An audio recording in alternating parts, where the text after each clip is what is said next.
웨스트민스터 고백서의 제27조에 성례전이라는 말이 있어요.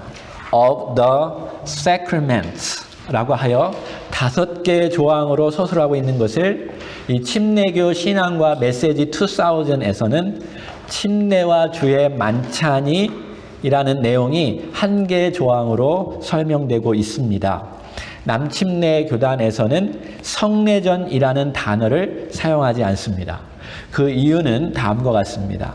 성례전이라는 단어는 라틴어의 sacramentum에서 나온 말인데 이 단어는 라틴 벌게이트, 로마 캐톨릭의 성경에서 신비 혹은 미스테리의 번역어로 sacramentum 사용된 것입니다.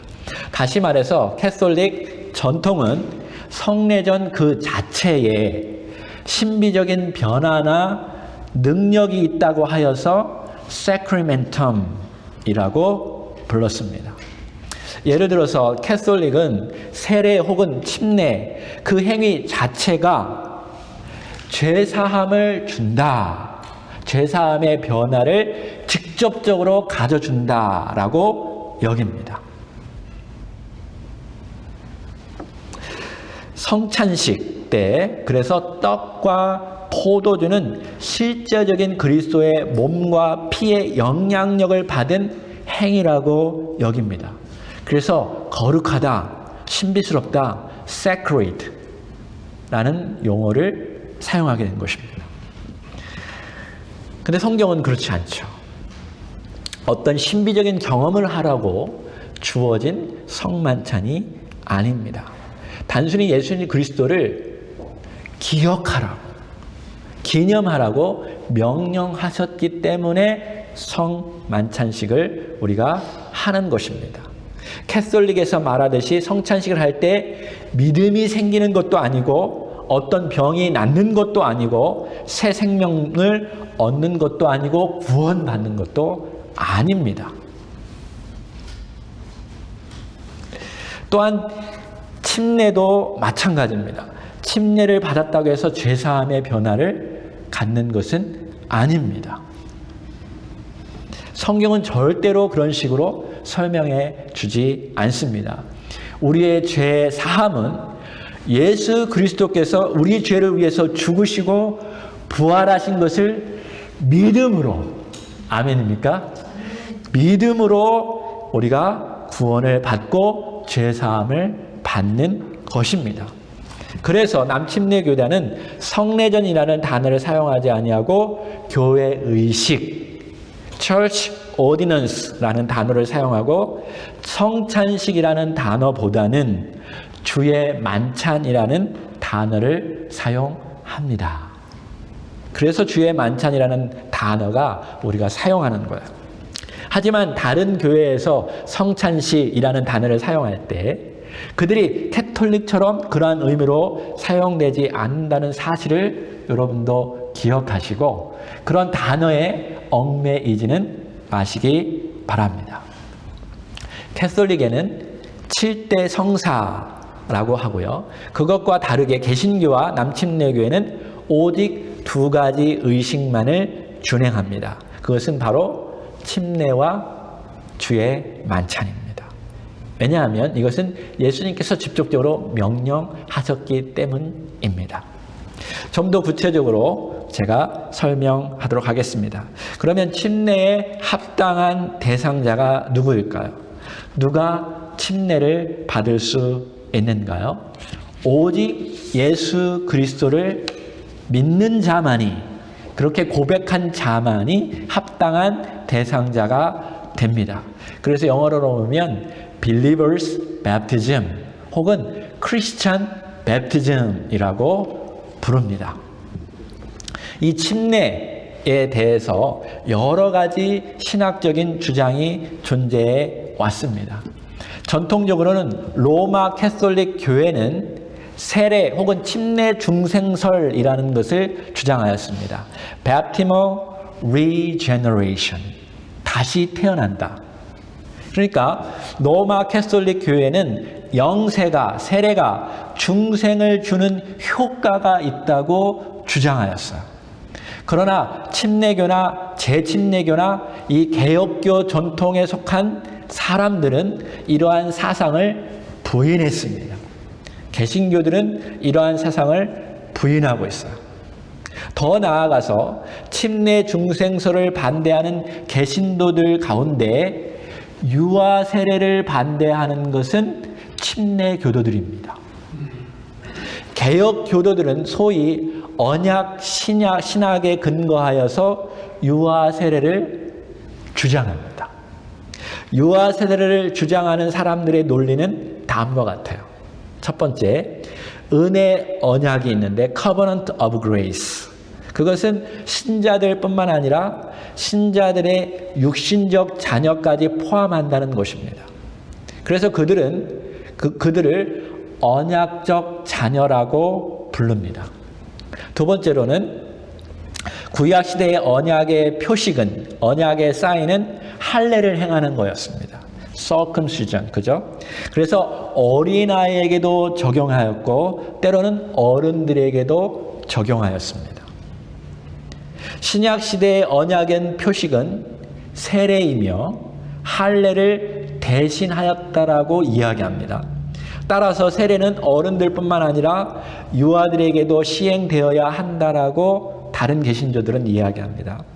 그러나 침례 교도들은 똑같이 언약 신앙은 믿지만 언약적 자녀라는 개념은 거부합니다. 왜냐하면 은혜 언약은 오직 믿는 자에게만 국한되었기 때문입니다. 그 육신의 자녀까지 자동적으로 포함되어 있지 않다라는 것입니다. 그래서 침례 교인들은 유아 세례론에 대해서 다음과 같이 반응하는데요.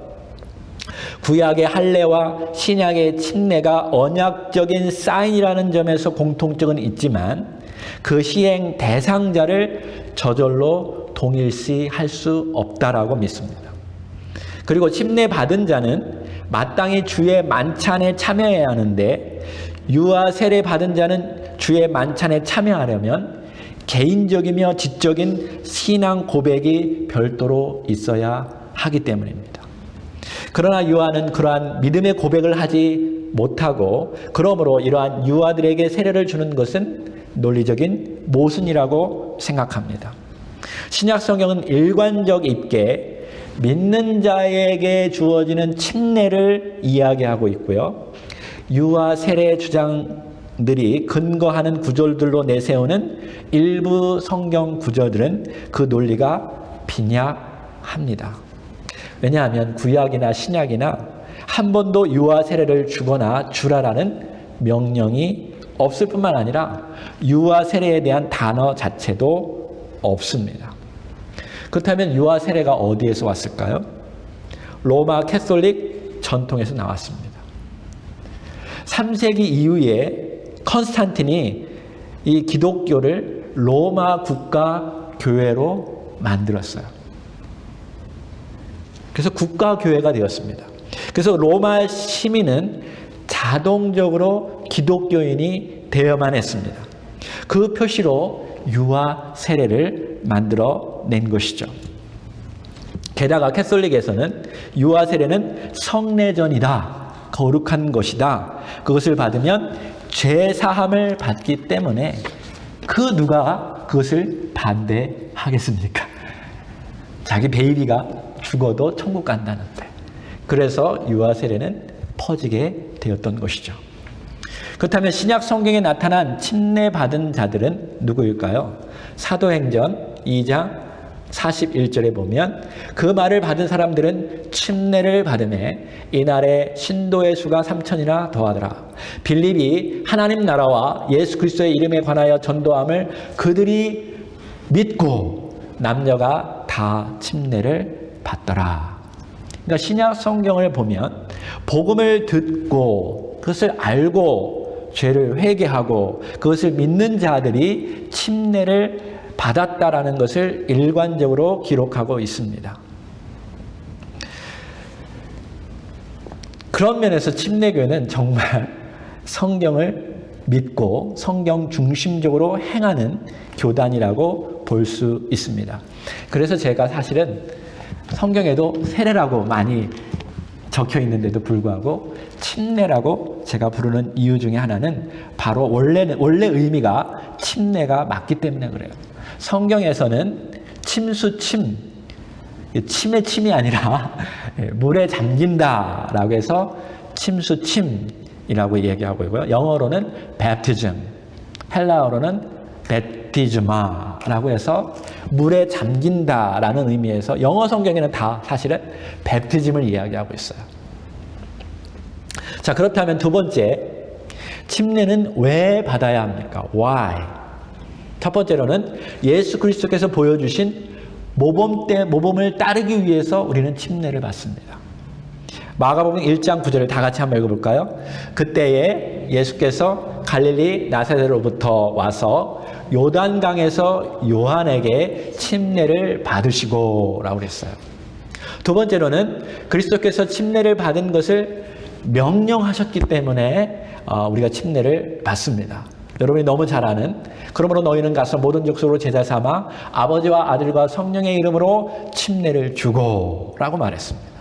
세 번째로는 침례 받은 자는 참된 신자가 된 것을 나타내기 때문입니다.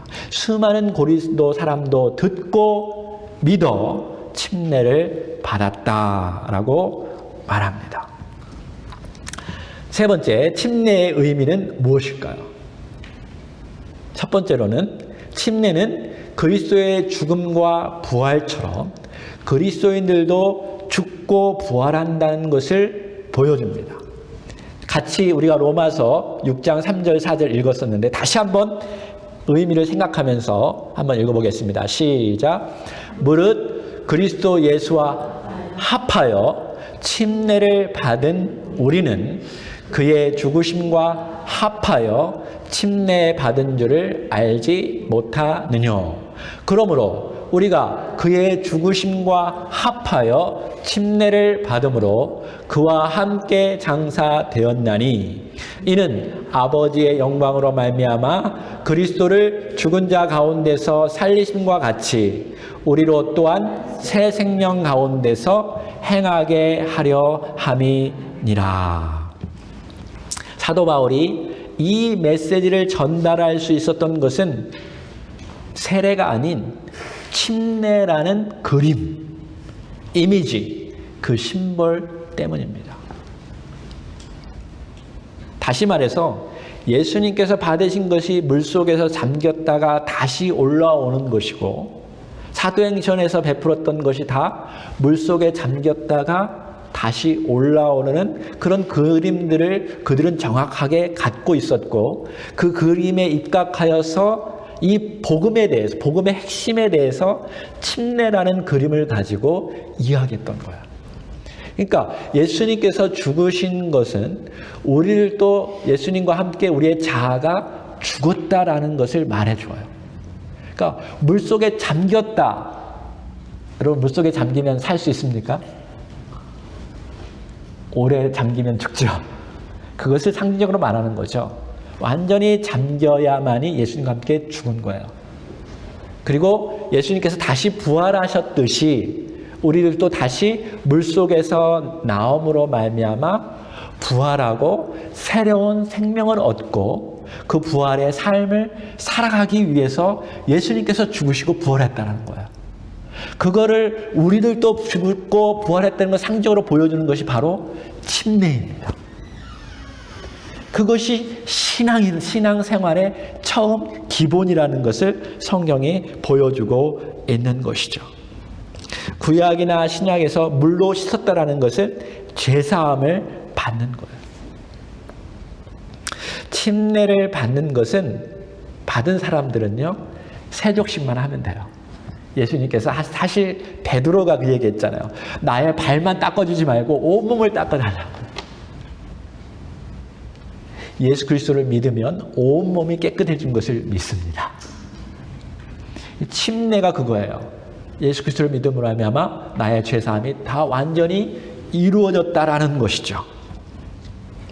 그런 면에서 침례라는 방식은 그 자체가 자신의 신앙이 그리스도와 합하여 죽었고 예수 그리스도와 합하여 다시 살았다는 것을 선포할 뿐만 아니라 예수 그리스도께서 우리를 위해서 죽으시고 부활하셨다는 그 메시지를 선포하는 거예요. 그래서 침례라는 의식이 아주 중요합니다. 두 번째, 침례는 내가 그리스도의 몸인 교회의 지체로 연합된 사실을 보여줘요. 한번 읽어볼까요? 고린도전서 12장 13절 시작. 우리가 유대인이나 헬라인이나 종이나 자유인이나 다 한 성령으로 침례를 받아 한 몸이 되었고 또 다 한 성령을 마시게 하셨느니라. 제가 전에도 말했듯이요, 구약에서는 할례라면 신약에서는 침례로 서약하는 거예요. 커버넌트, 약속하는 거예요. 특별히 개인적으로 예수 그리스도를 믿고 사랑합니다, 따라가겠습니다, 약속하는 거예요. 그래서 침례를 여러분이 잘 이해하려면 결혼식을 생각하면 돼요. 신랑 신부가 결혼식 때 서약하죠. 그러면 결혼식은 왜 합니까? 꼭 결혼식을 해야 합니까? 사랑하면 되잖아요. 맞긴 맞아요. 그죠? 사랑하면 되죠. 꼭 의식을 행할 필요가 있습니까? 사랑하기 때문에 결혼식을 하는 거예요. 그런데 결혼식을 했다고 해서 사랑했다는 것을 증명할 수는 없습니다. 맞죠? 속 따로 다른 마음 가지고 결혼할 수도 있어요.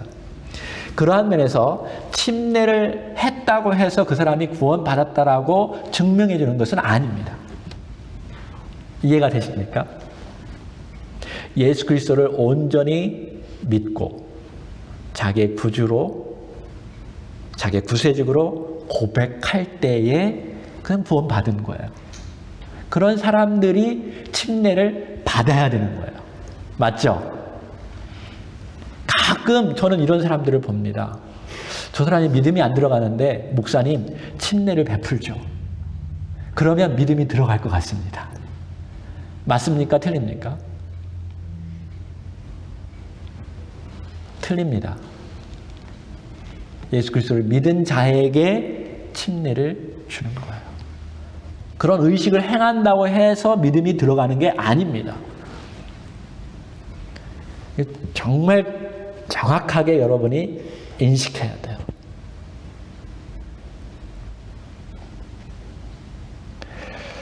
그런 면에서 너무 어린 나이에 결혼식 하는 것은 옳지 않다고 생각해요.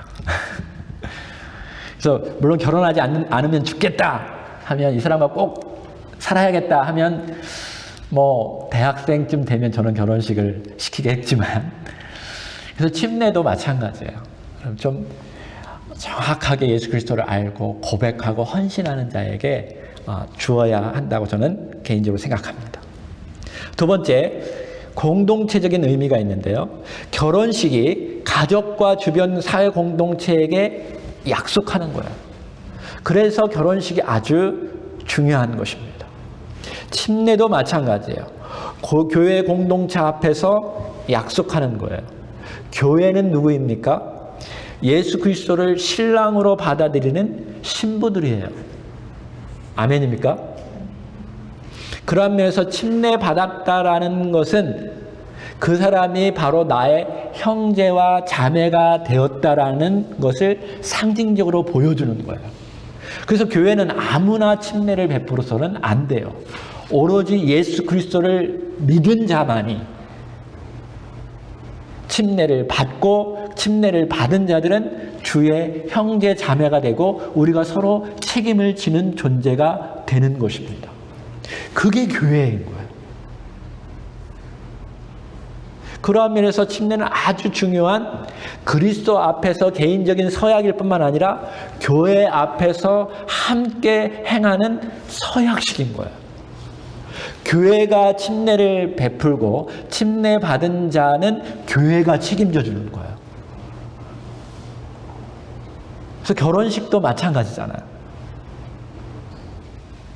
다 미래에 대해서 알지 못하지만 최소한 약속하잖아요. 내가 이 사람과 함께 아플고 병들고 문제가 있어도 내가 받아들이겠다는 서약식을 하는 것처럼 교회가 침례도 똑같은 의미예요. 그래서 아주 중요한 의식인 것입니다. 그래서 침례를 베푼 자는 그리스도의 몸 안에 들어오는 거예요. 그래서 이것을 정확하게 우리가 그림으로 볼 수가 있는 거죠.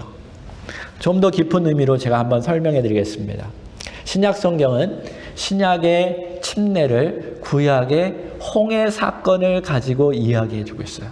홍해 사건의 그림을 보여주고 있는데요. 이스라엘 백성들이 애굽에서 탈출해서 이제 하나님 약속한 땅으로 들어가려고 하는데 홍해 바다에 막혀버렸습니다. 뒤에서는 적들이 와서 죽일 것입니다. 그걸 진퇴양난이라고 하죠. 어디 갈 수가 없어요. 방법은 오직 한 가지 방법밖에 없습니다. 하나님께서 행하시는 거죠. 하나님께서 홍해 바다를 갈르심으로 말미암아 이스라엘 백성들이 그것을 바다 가운데 통과하셨다. 그거를 침례로 상징적으로 말해주고 있는 거예요. 그것은 뭐냐면 인간이 절대로 할 수 없는 방식, 그 방식에 의해서 우리가 구원받았다라는 거예요. 그게 침례예요. 아멘입니까? 우리가 절대로 구원을 이룰 수 없는데 하나님께서 우리를 위해서 죽으심으로 말미암아 대신 죽으시고 부활하심으로 말미암아 그 믿음으로 우리가 구원받았다라는 것을 말하는 것은 오직 한 가지 방식밖에 없다라는 것을 보여주는 거예요. 그것을 광야를 지날 때마다 그들이 꼭 기억해야 하는 사건이라고 하나님께서 날마다 이야기해 주었어요. 모세를 통해서. 맞죠? 너희를 구원한 것은 나다라는 거예요. 내 방식으로 너희들은 구원받았다라는 것을 보여주고 있는 거죠. 침례는 바로 그것입니다. 주님께서 주님의 방식으로 구원하셨다라는 것을 보여주는 행위가 침례인 것입니다. 우리 모든 인간은 죽음의 바다 앞에 놓여져 있죠. 그것을 건널 수 있는 유일한 방식은 십자가 밖에는 없습니다. 그러므로 이 십자가를 증거하는 침례야말로 가장 최고의 설교고 최고의 신앙 고백이고 최고의 전도 방식인 것입니다. 우리는 광야 교회를 지날 때 우리가 처음 약속한 것을, 침례를 가지고 서약한 것을 늘 기억하며 살아가야 할 줄로 믿습니다. 그러니까 기독교는요, 처음부터 내 힘으로 하는 것이 아니라 하나님의 은혜로, 하나님의 힘으로 살아가게 되는 것이에요. 이게 홍해 사건을 통해서 침례에 대해서 정확하게 그려주고 있는 거죠. 또 한 가지 그림이 있는데요. 예수님께서 침례를 직접 받으신 그림입니다. 예수님도 하나님께 순종함으로 침례를 받았습니다. 하나님을 아버지로 공식적으로 표명하였고요. 하나님의 선지자 요한을 통해서 침례를 받았습니다.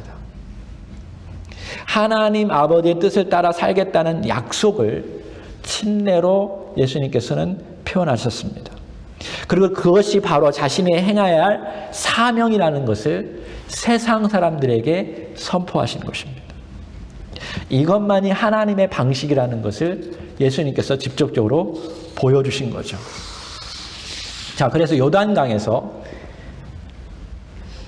침례 요한이 예수님을 침례를 베풀어요. 물속에 예수님 잠겼어요. 그리고 올라오실 때에 어떤 일이 일어났죠? 성령이 비둘기같이 내려오셨어요. 성령이 임재하셨어요. 그리고 하늘에서 음성이 들렸죠? 이는 내 사랑하는 아들이다. 아주 중요한 내용입니다. 여러분, 성령님의 임재는 우리가 어떤 일을 잘 행해야만이 내려오시는 분이 아니에요. 우리가 믿음으로 그리고 고백할 때, 순종할 때에 성령님이 우리에게 임하시는 것입니다. 제가 이 부분에서 여러분에게 많이 얘기했죠. 성령님의 임재는 우리의 믿음으로 오는 거예요. 그러나 성령 충만은 우리가 세상에 취하는 것이 아니라 성령님을 의지하고 기도하고 추구할 때 성령 충만이 계속적으로 들어오는 것이라고 제가 이야기하였습니다. 얼마나 아름다운 그림입니까? 이 침례 속에 얼마나 중요한 의미가 담겼나요? 이 침례를 행한다는 것은 성령님이 임재한다는 거예요. 이제 이해가 되십니까? 그리고 예수님께서 물과 성령으로 나지 아니하면 거듭날 수 없다라고 말씀하시죠. 성령님이 우리를 거듭나게 새로운 생명을 주신다라는 것을 침례가 정확하게 보여주고 있고, 이 침례를 행할 때 성령님이 임재하신 것처럼 여러분과 저에게도 예수 그리스도를 믿고 침례를 행할 때 성령이 우리 안에 들어오신다는 것을 예수님께서 그림으로 우리에게 보여주신 것입니다. 여러분 믿으시기 바랍니다. 그래서 우리가 이 광야 교회를 지나갈 때 꼭 기억해야 할 것은 우리 크리스찬의 삶이 은혜의 삶이라는 거예요. 하나님께서 거저 주신 그 생명, 그것 때문에 우리가 부활의 삶을 살아가는 거죠. 그리고 이스라엘 백성들이 광야를 지나갈 때에도 놀라운 것은요, 그들이 어떤 일을 행해서 먹고 산 게 아니라 하늘에서 만나를 부어주고 하나님이 거저 주신 은혜로 그들이 지나간 거예요. 그 그림을 통해서 우리의 신앙생활도 똑같다라는 거예요. 여러분과 저도요, 지금 살아가는 것이 굉장히 어렵고 힘들죠. 하루도 병 걸리고 힘들면, 일도 못하면 참 고민이 생기고 어렵고 힘들고 지금 불안하고 그렇죠. 근데 우리 크리스찬들에게 하나님 주어지는 메시지는 바로 이거예요. 너의 삶의 시작은 은혜였고 이 광야를 지나가는 그 시간 속에서도 내가 너를 채워주겠다라는 메시지가 담겨져 있는 것입니다. 여러분, 하나님께서 여러분을 책임져 주실 것을 믿으시기 바랍니다. 돌이켜보면 다 은혜가 아닙니까? 내 가족도 은혜고, 내가 살아갈 수 있는 힘과 지혜와 생각과 이 모든 게 다 하나 은혜로 부어준 게 아닙니까? 이 공기들도 다 은혜로 부어준 거 아닙니까? 모든 것이 사실 생각만 하면 은혜인 거예요. 때로는 나를 힘들게 하는 내 아내도 돌이켜보면 은혜인 거 아닙니까? 훨씬 더 좋은 것들을 많이 있었고 함께 해줬기 때문에 은혜인 거예요. 그래서 예수 그리스도를 바라보고 하나님을 바라보면 다 은혜로 돌이켜지는 삶이 되어줄 줄로 믿습니다. 여러분, 목사도 은혜인 줄 믿습니다. 자, 고린도전서 12장 13절 아주 중요한 부분을 제가 한 가지 더 이야기하고 마치겠습니다. 우리가 유대인이나 헬라인이나 종이나 자유인이나 다 한 성령으로 침례를 받아 한 몸이 되었다. 그리스도의 교회 가운데 들어왔다. 그리고 한 성령을 마시고 살아가게 되었다라고 얘기하고 있어요. 아주 중요합니다. 여러분, 교회에 오고 교회가 지체가 될 때에 여러분의 힘과 여러분의 지혜로 온 것이 아닙니다. 성령님이 부르셨고 이끄셨기 때문에 여러분은 교회 공동체 안에 들어오게 된 것입니다. 성경이 그렇게 이야기하는 거예요. 근데 유대인이나 헬라인 어떤 관계입니까? 유대인들이 사마리아인과의 관계가 어떤 관계인지 여러분 잘 아시죠? 서로 원수지간이었어요. 유대인들은 사마리아인들을 심하게 말해서 개처럼 여겼다라고 이야기하고 있어요. 마치 한국과 일본과의 관계와 똑같아요. 과거에 아주 상처를 입혔던, 그래서 이 시대가 몇십 년이 지났는데도 불구하고 서로 미워하잖아요. 근데 성경을 보십시오. 이런 유대인이나 헬라인이나 또 종이나 자유인이나 다 한 성령으로 침례를 받아서 교회에 들어왔다라는 거예요.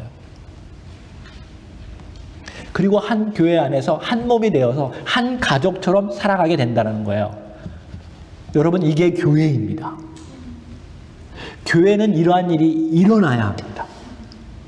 세상에서는 싸우고 지지고 볶고 신념과 이념 때문에 싸울지라도 교회는 그 위에 있어야 합니다.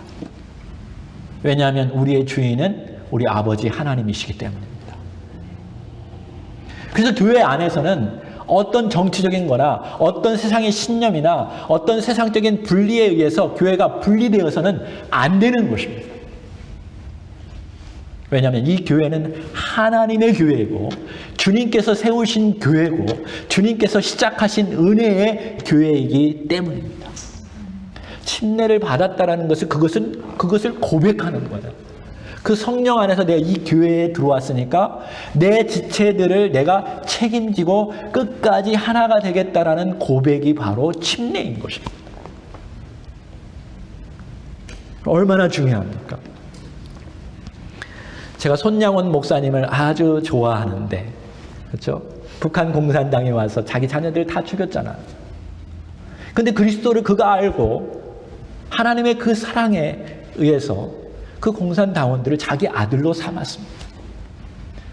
여러분, 우리 지식으로, 우리의 생각으로는 불가능한 일인데, 여러분, 진짜로 그리스도를 믿고 그리스도의 말씀대로 행하는 사람들에게는 가능한 일인 줄 믿습니다. 이것이 우리가 뼛속부터 알아야 돼요. 그래서 그리스도에 의해서 내가 새 생명을 얻었고 그리스도의 힘과 은혜로 내가 살아가고 그리스도 때문에 내가 하나됨을 추구하는 거예요. 그래서 교회의 시작은 나의 나라가 아니라 아버지의 나라로부터 시작되는 거예요. 제자됨, 그리스도의 제자됨은 자기 자신을 부인하고, 그렇죠? 그리스도의 십자가를 지고 주님을 따라가는 것인데, 교회가 하나됨을 따라가는 것은 내 것을 버림으로 말미암아 시작되는 거예요. 침례를 통해서 분명하게 내 것이 죽어져야 돼요. 내가 예수님과 함께 죽겠습니다. 아까 로마서에 봤죠. 내가 예수님과 합하여 죽었습니다. 라는 고백이 침례예요. 그것을 계속적으로 행하는 것이 교회에서 이루어져야 할 일이고요. 그게 부활의 삶이고 부활하는 부활의 교회의 모습인 거죠. 그러한 교회가 세상을 변화시킬 수 있고 세상을 평화와 사랑으로 이끌어갈 수 있는 줄 믿습니다. 우리 모두는요, 다른 환경에서 자랐고 서로가 다르다는 것을 알 수 있습니다. 그러나 우리가 참으로 예수 그리스도를 믿고 침례를 받은 자들은 성령에 의해서 하나로 되어질 수 있는 것을 저는 믿습니다. 마지막으로 침례와 주의 만찬은 죽은 자들의 마지막에 주어질 부활을 보여주고 있어요. 다시 예수님께서 재림하실 것을 믿음으로 말미암아 우리가 침례와 주의 만찬을 행하는 것입니다. 이 시간에 우리 같이 기도하겠습니다. 기도할 때 다시 한번 우리가 과거에 받았던 세례나 또 침례, 그래서 기억하면서 내가 완전히 주님과 함께 죽었는가, 내가 완전히 내려놓는 삶을 살아가는가, 여전히 내 자존심, 나의 꿈, 나의 나라, 그래서 주장하고 있지는 않은가. 하나님 나라가 이 땅 가운데 이루어지기를 원합니다 라고 주기도문은 하지만 여전히 내 나라가 이루어지기를 원하는지 다시 돌아보기를 원합니다. 두 번째로는 내가 완전히 하나님만 의지하는가, 또 하나님의 주어지는 명령과